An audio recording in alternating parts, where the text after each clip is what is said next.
Hello, and welcome to Beyond the Visible. Today's podcast episode is kind of a fly by the seat of my pants kind of thing, because I had recorded an episode about health insurance and the things that people don't tell you, and well, a lot has changed since that episode has recorded. Since then, we've gone through a government shutdown.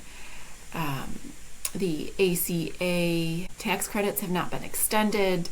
A lot of people's healthcare premiums are skyrocketing, and, well, politically, it's a mess. It's just a mess. The other thing that happened this past week was that the Department of Education decided to pull nursing, physical therapy, occupational therapy, speech therapy, along with physician assistants and a couple of other professions that are predominantly female. They pulled them from professional status so that people cannot get as much federal loans for them. And we can look at that and talk about how bad it is, because it's pretty bad. But we can also talk about how it can be good and ideas to come up with in order to make your access to healthcare more accessible.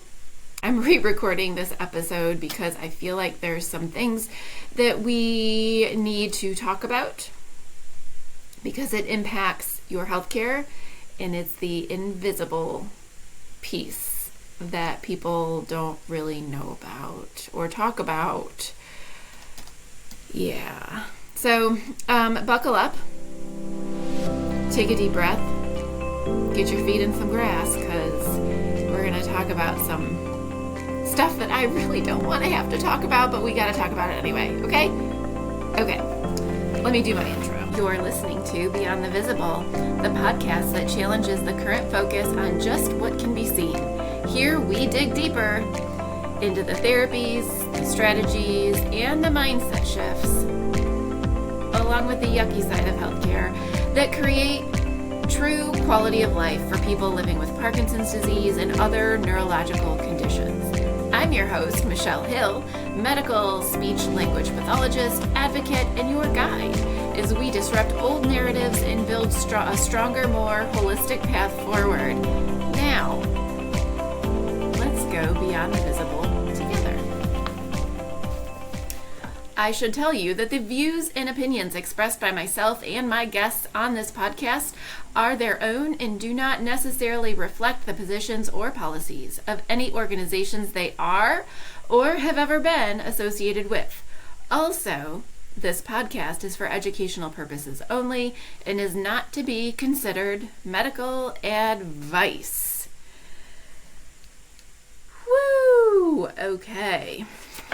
Let's get into it. On a personal note, things are kind of crazy. I got offered a job in Asheville, and so we are currently packing up and moving, and I had this beautiful plan to record this podcast this morning after I had my coffee, and we got a showing request, which was very exciting, except for it kind of threw all of my plans out the window because we had to really hurry up and clean the house and then get the dogs and go somewhere. And so if I seem discombobulated, well, that is my life as of late. But it is what it is. Sometimes my best laid recording plans don't go as planned. And it seems like it's been that way ever since we decided that we were actually going to move. So, anyway, this episode is all about what you need to know about navigating healthcare with insurance and neurological diseases. So, here's the thing. How do I say this? First of all, let me say, I'm recording this episode in response to a couple of things. One is a conversation that I continue to have over and over and over again with my outpatients and their family members. It's a conversation I've had with nurse navigators as an outpatient clinic owner. It's a conversation I've had to have when I call to collect charges that their insurance company refuses to pay for. So when we talk about healthcare insurance, you have to understand a couple of key points here. And I keep saying this on recordings that I have not posted yet, but I would absolutely love to have Heather Cox Richardson join me on one of my podcasts to talk about the history of Medicare and private insurance in our country. I have seen some things, but I have not had the time to do some research. Somewhere I read that private insurance used to be nonprofit, and then somebody changed that and made them for profit. And ever since then, our lives have been just stupid with dealing with health insurance. Okay, so if you don't understand the difference between Medicare Part A and Medicare Part B, inpatient, outpatient, or home health versus home care, if you don't understand why so many providers are dropping insurance networks and going to private pay, this is the episode for you. Also, if you're kind of wondering what the heck is going to happen because healthcare is getting so expensive, this is another episode for you. And I really hope that you can take this information and become a more participatory citizen in our society. What I have to say here is that this conversation gets political because politics is in charge of our health care. I don't like to talk about politics. I've always avoided it, but then I've come to realize that that's a conditioning that was put into place so we wouldn't have conversations and try to change things. I'm convinced, and I'm not a conspiracy theorist. Sometimes crap is true. And I don't know whether it's true or not, but that is really my belief. That's how they keep us quiet. That's how they keep us from rebelling. And at this point, we need to have a big expletive revolution when it comes to healthcare. There's a lot of political causes out there, a lot of craziness right now, and we can use our platforms for a variety of reasons. I am going to choose to stick to healthcare because that is my primary means of income, and I do this because I love to help people, and I see people who are not able to access this help, and it really makes me angry. I also try to not be emotional, but then I am not a robot. And I'm kind of tired of pretending to be one when it comes to politics and how they affect our healthcare. So my goal today is to not be ragey. I might get that way, but I'm going to try to calm myself down. This makes me really upset. I'm just going to flat out tell you this situation that we are in right now makes me extremely upset. Not because it's so much, it does affect me, but it affects everybody. Okay, so let's get into it. We first have to talk about how Medicare is the blueprint for all healthcare insurance. Medicare is funded by taxpayer dollars. That means anybody who pays into taxes, when we get our paycheck taken out, our W-2 and stuff like that, that's taxpayer dollars. Part of it goes to Medicare. It is the largest single payer for healthcare in the United States, according to Medicare.gov. Yes, you don't want me to ramble through this, I promise you. Okay, so the reimbursement rates, coverage decisions, and compliance rules are set by Medicare and often become the industry standard. Commercial insurances or private insurances like Blue Cross Blue Shield, Humana, United Healthcare, Aetna benchmark their rates and regulations against Medicare because it's easier and more cost-effective to align policies rather than to reinvent the wheel. So who sets the rules for Medicare? Congress. All right, I'm going to say it again before you jump to criticize me about daring to talk about politics. This podcast is not meant to lean towards any particular political party, although you will recognize which party I do lean with. This podcast is meant to deliver factual information about how healthcare and health insurance works so that you know how to navigate it. Please save your hate comments for someone else. All right. This system has gotten so complicated, and most people I work with do not have the knowledge to be able to navigate this incredibly necessary yet terribly, terribly broken system. The more education you have, the better you can advocate for the services that you need, deserve, and have already paid for. The only group to benefit from this system's complications are the Congress members getting donations and funding, as well as the private insurance CEOs who are making billions of dollars in bonuses every year.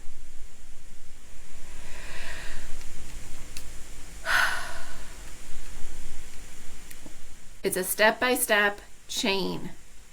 Congress passes laws changing coverage, payment formulas, and allowable services, and then the Center for Medicare Services, or CMS, implement those changes through regulations and fee schedules.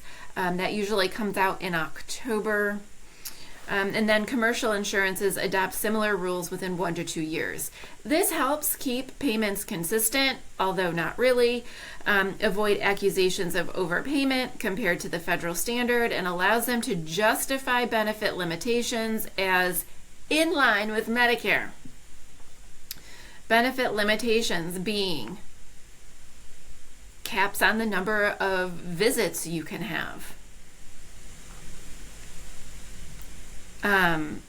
Not being able to access telehealth for therapy. Also knowing that like massage is not part of physical therapy. That's not a skilled service. So you can't just get a massage in physical or occupational or speech therapy. Those types of rules. I tell you all of this so that everybody realizes that the changes made to Medicare by your elected officials don't just affect people 65 and over. All right. So the decisions shape what commercial insurance covers, how much they pay, how much they define as medically necessary, and understanding this process matters for everyone, not just retirees, okay? This is not just for retirees. So your elected officials are the ones in charge of setting the rules. So if you don't like your healthcare coverage, I strongly suggest that you look to see who your representative is and how they have voted for your access to healthcare. Because here's the problem. There's so many problems. Our political system is so jacked up right now, I can't even begin to talk about how messed up it is right now, especially here in North Carolina where they're holding closed doors, gerrymandering the maps. Your elected officials determine your access to health care. And some of these policies that our current elected officials, and mind you, right now the Republicans are the majority. The Democrats do not have a leg to stand on to oppose any of this, okay? The Republican majority has voted and or not voted for reduced access to health care. The current administration and the head of the Department of Education has made it more difficult now for young people to make healthcare professions their profession, which reduces access to care. It affects you. Because we are already, if you remember my podcast with Dr. Wiggins, he already said there's not enough of us. There's not enough of us in general, and there's not enough of us specialists to help everybody. That is why you have a 6 to 8 month wait to see a specialist, a neurologist, a GI doctor. Believe me when I tell you, you are lucky if you can get in before 1 month, okay? So, Keep that in mind, please. Your elected officials determine this.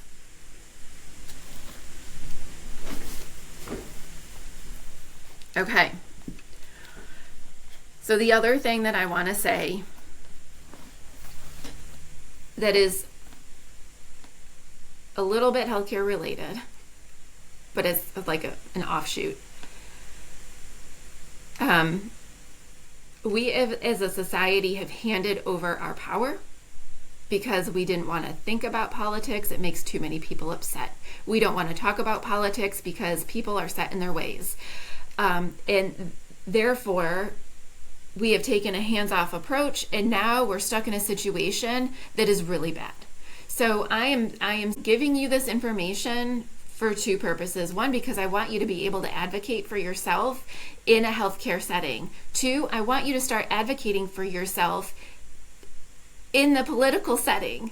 Start voting instead of, if you're one of the people who votes for just whatever party you are, please stop. Think about how this affects you. It's not just a vote. This is more than your identity, your political identity. This is freaking serious, and I just cannot emphasize this enough. I am so upset about what is happening because it's interrupting people's access to health care. People are going to die because they can't get to the doctor's office in time, because some of us are too proud to change our frame of thought. I'm off my soapbox again. Thank you. Okay. So here are some real world examples about rules that our Congress people have made that get handed down. All right. So therapy payment cuts. When Congress approved the Medicare fee schedule changes, which is how much the providers get reimbursed for outpatient services, they reduced it by 12% in 2020. And many commercial payers followed with similar cuts within months. The coverage rules. If Medicare decides a specific modality is no longer covered, like telehealth for speech therapy, commercial insurances often restrict coverage, even for younger patients. So Medicare came up with the rule, which you think only affects 65 and over. However, these private insurance companies adopt those rules and make it so that a 25-year-old can't get telehealth services. They also determine documentation demands. The private and commercial insurances often adopt Medicare's compliance checklists to avoid fraud, abuse allegations. So why do these factors matter to you? Well, one, if you're under 65 with private insurance, you may still feel the ripple effects of Medicare policy changes, and you already are. I'll get to that in a minute. Changes in visit caps, reimbursement rates, and allowable services affect access, quality, and cost for all patients, from 0 to infinity, all ages. It amplifies the need for all people to advocate for your needs because policy decisions at the top trickle down for everyone. Like my dad used to say, all poop rolls down the hill. Okay. So some of the conversations that I keep having with clients and other healthcare providers. I heard it again 2 weeks ago. An otherwise healthy person has a health event that requires a hospitalization. This is a good time to cover Medicare A and B as well. Okay. So, change in health status requiring an overnight hospitalization for anyone over 65 on Medicare, that is considered Medicare Part A. Okay. Medicare Part A. So you're in the hospital and they're monitoring you and you're fine-ish. At least you're stable enough to not be in the hospital anymore. You have a couple of choices. You can discharge to home with home health, which is still considered Medicare Part A. If you need a longer term hospitalization, but you're stable enough, you can go to inpatient rehab, which is also covered by Medicare Part A. You can discharge to skilled nursing, which is also Medicare Part A, and that is Medicare Part A for 21 days. After your 21st day, then Medicare will pay 80% of your stay, and you will be responsible for the other 20% as a copay.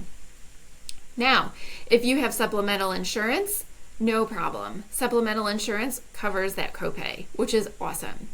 If you have Medicare Advantage, which is no advantage to you, there are visit caps for therapy. You get a certain number of visits. So my most recent conversation was with a couple who one of them wound up in the hospital and then discharged to skilled nursing. However, there were issues with alertness and awareness and medication adjustments. They used up all of their days under Medicare Advantage plan and had to discharge home in a pretty unsafe situation. But they paid for insurance and they didn't need it until that moment. Otherwise, healthy. And people don't understand when Medicare Advantage or even like Blue Cross Medicare, Blue Cross Blue Shield, Humana Medicare, United Healthcare Medicare, they're all private plans and they have visit limits. And once you use them, you are responsible. If you want more therapy, you're paying out of pocket. And that's a problem for a lot of people, especially now. So, Medicare Advantage advertises such great benefits. You get low-cost prescriptions, and you get hearing aids, and dentist visits, and eye visits. But if you have a stroke, you're shit out of luck. If you can walk, you're going home, even if you can't swallow, even if you have a feeding tube. If you can walk, you're going home. No more therapy for you. Seriously, I've seen it more than once. Okay. You know, another conversation that I had was my husband got kicked out of the skilled nursing facility. Well, nobody can get kicked out. That's against the law. We have to take compliance classes when we sign up with places like this. You can't get kicked out. Nobody can get kicked out. Don't let them kick you out. However, it was another Medicare Advantage plan that required prior authorization. And as soon as those visits were over, they had to go home because their insurance company was not going to pay for any more, and they would have had to pay the rest out of pocket. They were told that they would have to sell their house, sign over their house in order to stay to get the appropriate amount of therapy. I would be interested if you would list in the comments below if any of you have experienced it or know of anybody else who have experienced things like that, where they got kicked out. You didn't get kicked out, but you did run out of visits, and you ran out of visits because of your insurance plan.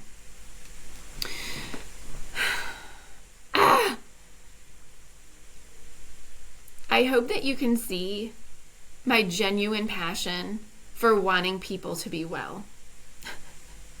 I really do, because this makes me so angry.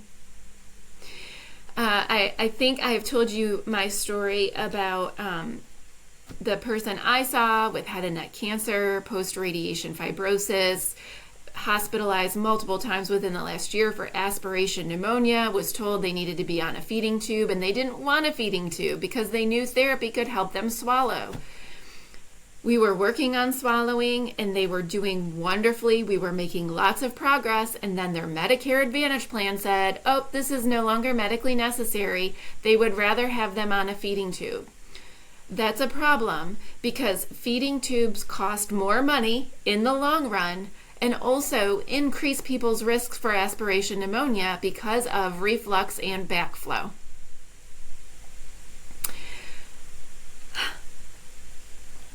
Right. Okay, so you get the point. I don't like Medicare Advantage plans. They are no advantage to the consumer whatsoever, especially if you are having health problems. If you have a chronic condition like Parkinson's, I do not recommend. I do not recommend Medicare Advantage. If you have a chronic condition such as post-radiation fibrosis where you are likely going to need continuous therapy, Medicare Advantage is not for you. You will not get enough therapy visits, I guarantee it. I'm not supposed to guarantee anything, so let me take that back. I don't guarantee anything or promise anything, but you're probably going to run out of visits. Okay, and all of this is determined by Congress and the healthcare CEOs. Okay. Now, something that I've run into recently, something that Dr. Wiggins and I did talk about, and I think Darcy and I touched on this as well, is your healthcare providers in an office have every single minute of their day accounted for. This affects quality of care for you because healthcare companies get paid by the visit. I don't know if you've noticed lately, but the cost of everything has gone up. The cost of operating businesses have gone up. Rent is ridiculous.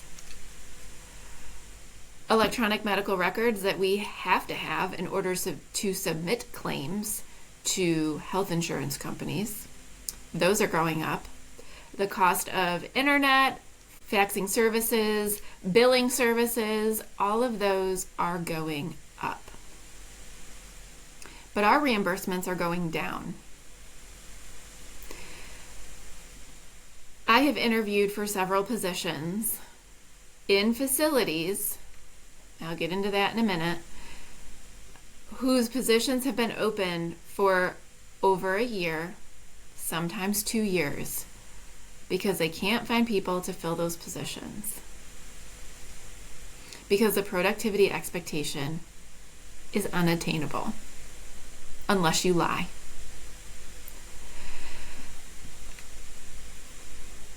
So, in my most recent experience, yes, I decided to get back into the system, and I did it because I was unable to meet my financial needs, let alone goals, by doing mobile outpatient full-time. I spent too much time on the road, too many cancellations, too many vacations. Not for me. I wasn't taking vacation. When you work outpatient private practice, we don't get paid by the hour. We get paid by the visit that we complete. And I was averaging 3 or 4 cancellations a week. I can't make a livable wage off of that, especially with all the driving I was doing. So I did decide to go back into the system.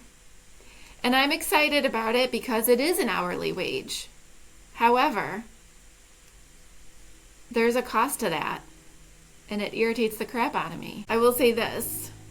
In my current position, I have to clock out for 2 hours because I cannot get anybody because there's a lunch and bingo. So there's an additional 2 hours added to my day to where I do not get paid. And it's not really the fault of the company I work for. And it's not just the company I work for. It's like that everywhere in outpatient. If you don't have a client, you have to clock out because you can't maintain your productivity. Why do we have to clock out? Because they can't pay us the wage if we're not seeing clients because they don't get paid. And that's one of the reasons why I had to close my business. Again, the cancellation rate completely disrupted my income. But the cost of doing business was still the same. I just didn't get paid for the clients I was supposed to see because they didn't come. And I couldn't bill for it. Therefore, I didn't get reimbursed for it. So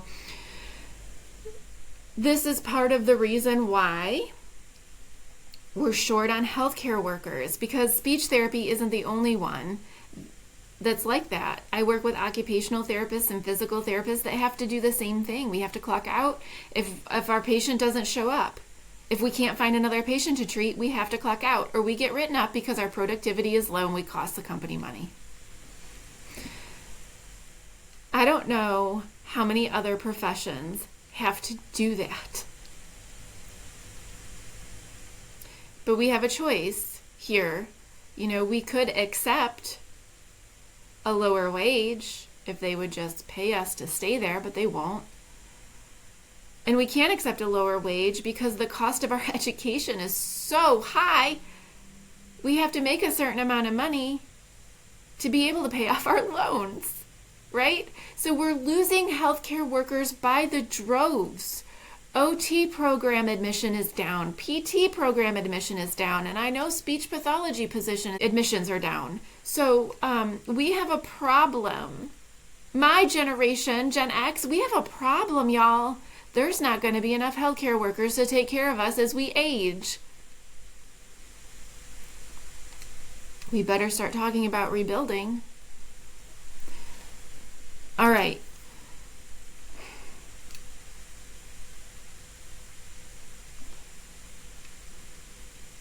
This is a very stressful time in our nation's history.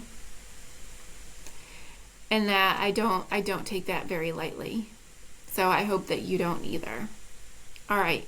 So according to the American Medical Association, when adjusted for inflation, reimbursements for physician services have gone down by 33% since 2011. Just for perspective, the cost of living as measured by CPI has increased by 82%, which means what used to cost $100 in 2001 now costs $182 today. And even a more conservative measure estimates between 67% and 75% increase with the cost of living. And it's gone up even since I did this. The cost of living has gone up. So one of my wonderful mobile outpatient clients texted me and asked me why I took another job and why I'm not going to do mobile outpatient. And my answer was the cost of living. In 1 week, our grocery bill went up by $100 for the same amount of groceries. What used to cost me before the pandemic, Jamie and I could eat for 2 weeks on $100 worth of groceries. After the pandemic, it became $150, and now it's $250. We're not that fancy. We don't buy processed foods. We eat Mediterranean, so I'm buying the cheap stuff. I'm not buying Chips Ahoy cookies. I'm not buying Oreos. I do buy potato chips, though. Give me some kettle chips. I like those. And avocado oil. Oh, yeah. We're not buying ribeye steaks every week. We buy ground chicken, ground beef, ground turkey. Cost of dog food's gone up a lot, too. So I know I'm not the only one here. This is the thing. I'm not the only one with this problem. A lot of people on Medicare are on fixed incomes. You're retired.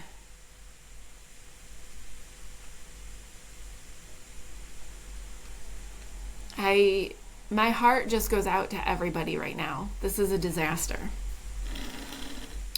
So even though the cost of living has increased between 65 and 82%, physicians have gotten their pay cut by 33%, and that includes therapy. Our services are considered part of the physician fee schedule. And by the way, according to the Economic Policy Institute, the top CEO pay across all industries grew by 1,085% from 1978 to 2023, outpacing worker pay, which rose only 24% in that time. You mad yet? In 2021, the combined compensation of the 7 largest health insurances totaled over $283 million, according to STAT. Over the past 2 decades, Medicare rates for services have dropped by a third when adjusted for inflation. More recently, providers have seen single-year cuts. It went down 8.8 in 2022, 4.5 in 2023, and it was projected 2.8 cut in 2025. I think that changed. I actually think we got a 3% raise, but it will get cut next year in 2026. When you add to that several years of zero increases, it's no surprise that many therapists and practitioners are foregoing their in-network status to preserve care quality for you. That's where I'm really going with this. It's not just to get you agitated, although I do think there's a certain level of agitation that is needed and appropriate to make the changes that we need to see as a society. This is about prepping everybody for reduced access to care, reduced practitioners remaining in network, and then also, given the most recent department education requalification and removing our professional status, I do have to wonder if that is setting up the private insurances to not pay for our services because they're no longer professional. So why is everybody upset about our professional status? For me, I really don't care whether people consider me professional or not. I am very secure in my knowledge and knowing that even if I'm not labeled as professional, that I have a professional amount of knowledge. However, what this impact, we are considered professional because we provide a skilled service. So this is something that's really important. Everybody really tune in right now. What the heck is a skilled service? And all of our documentation is physical, occupational, and speech therapy. We have to tell the insurance and all the powers that be what we are doing to help you that nobody else without our knowledge could do. That is considered a skilled service. Insurance companies have been trying to get out of paying us for years. For years. They're still trying to get out of paying for our services. They go through our documentation like a fine-tooth comb. The people that are going through it are not healthcare workers. Usually they are like entry-level people, and they get to determine whether our services were needed or not, or whether we could have trained a caregiver, trained a nurse, trained a CNA, trained a spouse to do exactly what we do. So we have to be really careful, because at the end of the day, you know who has to pay the bill? You do. We don't want you to have to pay the bill. I got a bill from Medicare. I had to pay back money to Medicare because they felt like my documentation did not justify the services. That was a real big hit. The Medicare Advantage person with head and neck cancer, they had to pay back for, I think, 5 or 6 visits because we appealed and they would not. I went back and looked at my documentation. It was very skilled. So we provide skilled services. That is how we get reimbursed. If our documentation does not show that our services required a professional level of education, they don't get paid. So I'm a little bit concerned, not just because of the fact that it's primarily women who perform these no longer professional services, but also I really do question, are they going to stop paying for our services because they're no longer professional? So prepare yourself. Big picture here. I am looking at the big picture because I do want everybody to have access to health care. I do want to be able to help people. But there is a trend happening here, and we need to get ahead of it. Pattern recognition tells me especially with this administration. They are setting things up, and I really want people to be aware that you may have to start paying out of pocket. But here's the thing. Let me sit back for this. Here's the thing. When you pay privately, we don't have to pay insurance billers. We don't have to pay for our EHR, our electronic health record. We don't have to chase money. So we can charge you less for our services. We can charge you less for our services when we don't have to deal with the insurance company. Working with insurance companies makes our job so much harder and so much more expensive. And I don't know how this looks, and I really hope that we can revamp healthcare so that people don't lose coverage for therapy services, or actually get more coverage for therapy services. My goodness. Because here's the other thing. This administration has proven time and time again that they are loyal to only people that are making a ton of money. They cater to the millionaires and billionaires. You want to know who's a billionaire, who's billionaires? Millionaires? Big pharma. And you know what therapy does? We provide non-pharmaceutical intervention that cannot be trademarked and sold at a higher cost. When I went and marketed my services, my speech services, when I had my own business, I marketed it as a non-pharmaceutical intervention. It's a holistic intervention. Well, that's not going to put money in the pockets of big pharma, and so I'm sure they would like to get rid of us. They've been wanting to get rid of us for a long time anyway. So,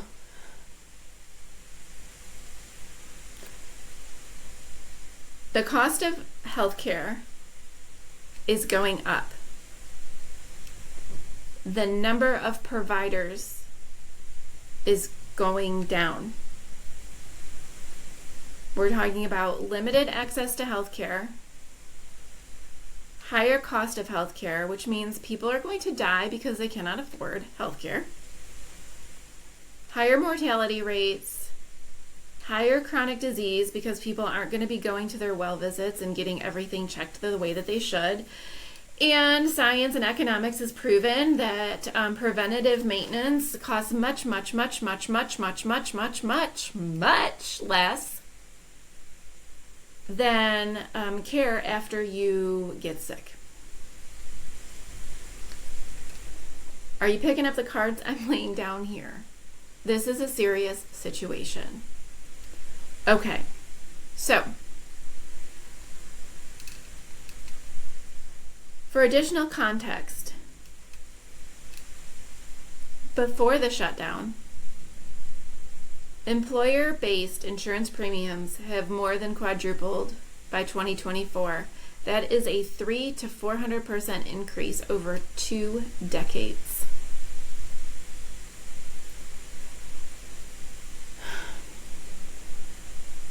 In summary, regarding health insurance, cost for coverage back in July had increased 300 to 400%.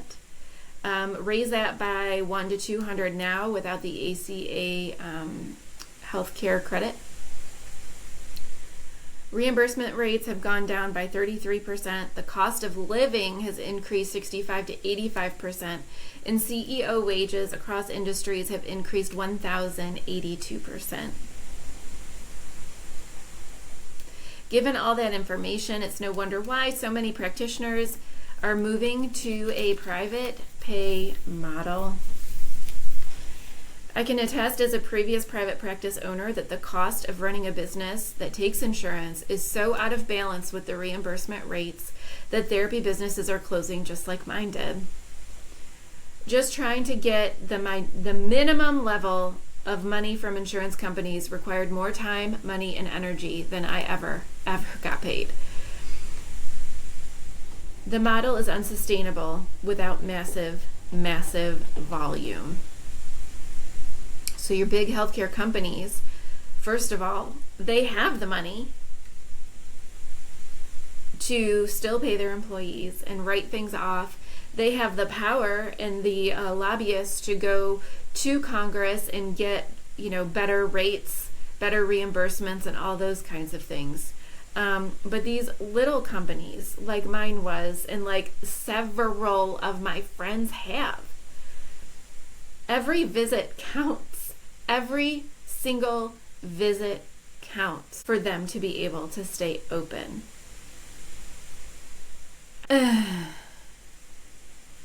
Heavy topic today. Really, really heavy topics today. So all of this information I gave you, I started talking about Medicare Part A, Medicare Part B. Let me review that because I'm not sure I hit on all the points that I needed to. So here I'm going to go off the cuff. So Medicare Part A is when you have a qualifying overnight stay in an acute care, and then you require care after that. You can get discharged to a long-term acute care, which is still Medicare Part A. You can go to inpatient rehab, which is Medicare Part A. You can discharge with home health. That is covered by Medicare Part A. You can go to skilled nursing, which is Medicare Part A, for 21 days. After 21 days, you become Medicare Part B, which is outpatient. And then you are responsible for your 20% copay. Yeah, that's where I lost. I went off on Medicare Advantage plan, so I apologize for that. So Medicare Part B is outpatient. It is even though it's Medicare, it is a different payer source according to the government, and therefore you cannot have Medicare Part A services and Medicare Part B services at the same time. So one of the conversations that I had with one of my previous clients was, why won't your outpatient send nursing here? Because we're not home health. Home health has nursing. Mobile outpatient does not. You cannot have home health nursing and see mobile outpatient at the same time. The mobile outpatient won't get paid. There is also a difference between home health and home care. So make sure you are aware of the words that you're using, especially with healthcare providers like me, who's going to be like, time out. Are you getting home health or home care? Because if you're getting home health, I have to walk out. So home health is Medicare Part A. It involves nursing. It involves PT, OT, speech. It might involve other things. I'm not a home health expert. Medicare Part A is home health. Home care is private pay assistance, not medical. Not medical. Home care is not medical. So it might be like a certified nursing assistant, a CNA, or just someone that you might know who is really good at caring for people. They will help do like things like bathing, dressing, laundry, cleaning, that kind of thing. Very different than home health. So make sure you understand the difference when you are talking to other healthcare providers, because we get our feathers ruffled. Medicare Part A is a different payer from Medicare Part B. Outpatient therapy services are covered by Medicare Part B. You have a 20% copay or 20% coinsurance usually when that happens, or if you have a private insurance plan, you're going to have to pay the copay that they assign you when you sign up. It's more important now than ever, ever, ever before. You better know what your insurance plan pays for. I even had a client that was using an employer healthcare program, signed up because of a chronic disease diagnosis.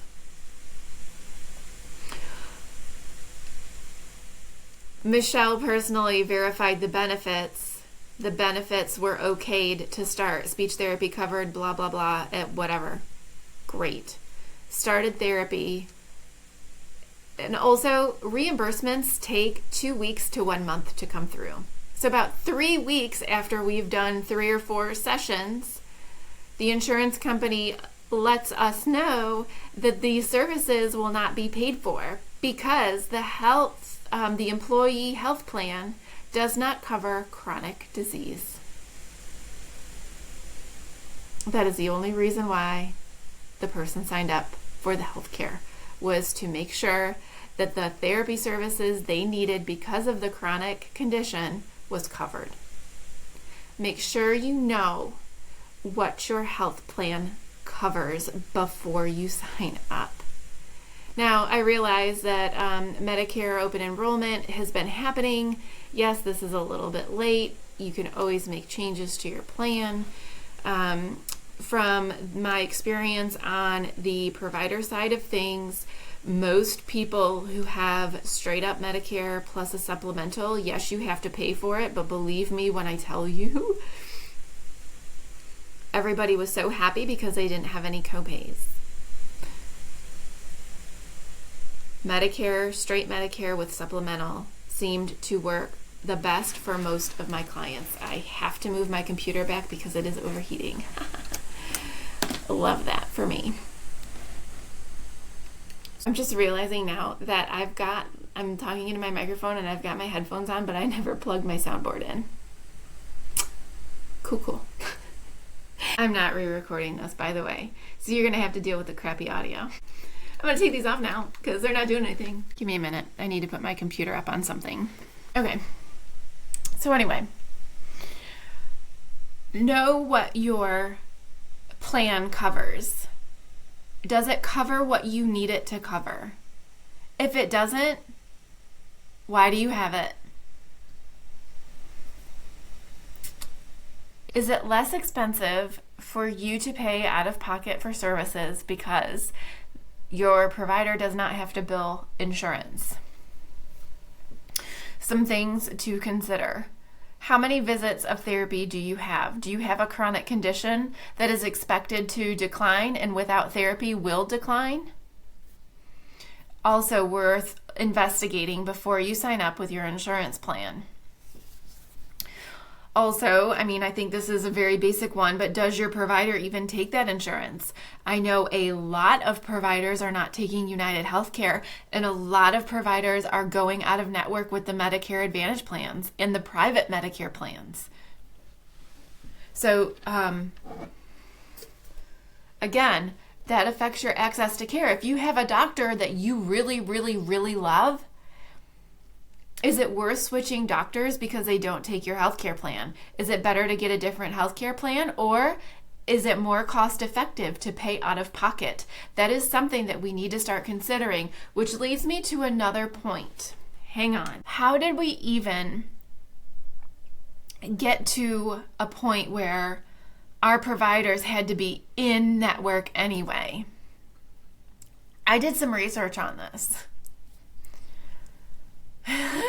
It made me really mad. I did some research on this a while back. But basically, if you go on to an insurance company's website, an insurer's website, they will talk about, our network is vast and we help you so that you don't overpay for services.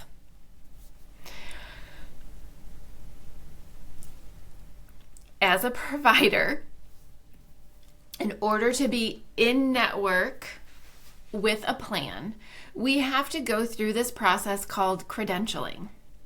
Now, I did my own credentialing, so I can attest that it is the giantest pain in the freaking neck. And I wanted to say something else. It takes so much time to credential employees. It is ridiculous. And there are companies out there who will credential your employees for you, and they charge something like $1,200 per insurance per employee. I did not have that money to pay, therefore I did it myself, and I hated every second of it. It was a giant pain in the neck. So in order for us to be in network with your insurance, we have to go through this process called credentialing, where they check to make sure we are who we say we are and that we have the education that we say we have, and that we are qualified to do this job, which is understandable. But then, what is going on with my lighting? The sun is coming in and out, so my lighting is just wonky. Anyway, so we get credentialed, and then the practice, so my practice was Resurgence Neuro Rehab. The practice has to sign a contract, and in that contract, it says we are not allowed to talk about our rate with anyone else. Why do you suppose that is? Because if we all got together and said, well, so-and-so down the street's making $50 more than I am, that would be a big problem for your insurance companies, wouldn't it? Yeah, it would. So we have to sign a contract saying that we agree to take what they will give us. And they're able to change their rate at any time. And we have to renegotiate new rates. And that is also a giant pain in the neck. I did that with United Healthcare, and they could have done better for me. They could have done better, and I know they could have done better because I did talk to somebody. But what are they going to do now? I'm not even in business, and if I go back into business, I'm sure not taking insurance. So anyway, so not only do we have to pay billers and pay for the electronic medical records, and we have to chase our money, and we have to wait 2 weeks to 90 days to get our money for the services that we provide, and even then we might not get it because some Joe Schmo off the street who just worked at a gas station might decide that he didn't like our documentation, and they decide not to pay for our stuff, and then we have to pay somebody to chase the money, and I'm either chasing it from the insurance company or I'm chasing it from the client, which I hate to do, but hey, you know, the people who own your building that you have to pay rent to don't care if you're getting paid or not. Rent's due. The internet, they don't care whether we're getting reimbursed or not. We don't get anything for free for our good looks, charming personalities, or how do you say it? Big hearts. So this does sound like a big complaint session, and I that's not how I intend it to sound, but I really do want people to understand what happens on the back end of healthcare and how have we ended up here? Why are we in a shortage? Why are we all of a sudden not allowed to be professional status? You know, all of these factors are kind of piling up, just as they are in every other part of our existence right now. Every other part of our existence. And I do want to do a whole episode on Maslow's hierarchy of needs and how that can be adapted to cognitive, because this Maslow's hierarchy of needs basically says if your basic needs are not met, you cannot think higher level like self-actualization and do problem solving and stuff like that. And that's where we are. We're in a constant state of fight or flight panic, fight, flight, freeze, or fawn. Our basic needs are not being met, and now we're all panicking. And so we have to not panic, we have to respond, and we have to all come together and talk about how we're going to move forward rather than trying to throw each other under the bus. Attacking each other and blaming each other isn't going to do a single lick of good for any of us other than to increase the agitation. So, this episode was not one that I really wanted to record, but it does explain what is happening on the invisible side that you as healthcare consumers do not see, but we as providers are starting, well, we've been seeing, but now a lot of us are starting to speak up and say, wait a minute, we can't do it this way. I want you to be prepared for maybe possibly having to pay out of pocket, and also not getting stuck in the mindset of, oh, my provider needs to be in network. Oh, I can't afford to pay out of pocket. do yourself a favor and ask your provider, what is the cost difference if I start paying cash versus using my insurance? Probably the bigger healthcare corporations probably won't throw you a bone, but I know like my office would. I did. If somebody was paying cash for my services, I discounted the rate even though people told me not to, because I didn't have to worry about when my paycheck was coming, if it was going to come, and I didn't have to pay anybody to push the claim through. So I was able to take less. So, think about those things. And then also I hope that if nothing else, this episode makes everyone think long and deep and hard about your contribution to society. You need to vote. I beg of you to vote. And don't vote down party lines. Take time, figure out which politician is going to help us and not hurt us. We need to figure out which politicians are in it just for the money that they get. We need to figure out who these politicians are tied to, what corporations, and what agenda that they're feeding. We ended up in this position because we handed over our power. We thought that voting really didn't matter, and I think a lot of us thought that the people we voted for had our best interest at heart. And I think that it has been a very harsh reality to learn that they don't give a shit about us. Some of them do, but right now the majority does not. They don't want us to eat. They don't want us to have health care. They don't want us to have education. They don't want us to have basic human rights. And that is a big problem. So please vote. You don't have to vote for the person I want to vote for, but I do want you to vote. Everybody needs to vote because it matters. Our lives matter. Your life matters enough to me for me to commit professional suicide by talking about politics on my channel. You matter. We all matter. So, with that, I'm closing this very long-winded episode, and I do hope that you have found some sort of benefit on the educational side of it. Thank you for tuning in to Beyond the Visible. Together we are reshaping the story of what's possible, one conversation, one insight, and one connection at a time. If today's episode spoke to you, please pass it along, and let's build a stronger, more empowered community together. Until next time, keep moving forward, one intentional step at a time, and remember to be kind to each other.